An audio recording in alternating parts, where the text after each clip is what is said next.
আন্তর্জাতিক অপরাধ ট্রাইব্যুনালের চিফ প্রসিকিউটর মোহাম্মদ তাজুল ইসলাম বলেছেন, মানবতা বিরোধী অপরাধে সাধারণত টপ কমান্ডার বা শীর্ষ অপরাধীদের বিচার করা হয়।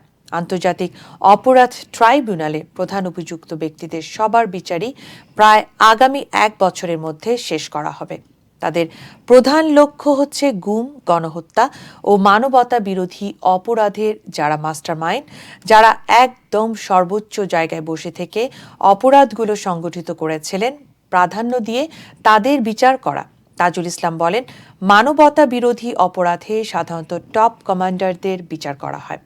জুলাই আগস্টের গণহত্যার প্রধান নিউক্লিয়াস ছিলেন সাবেক প্রধানমন্ত্রী শেখ হাসিনা।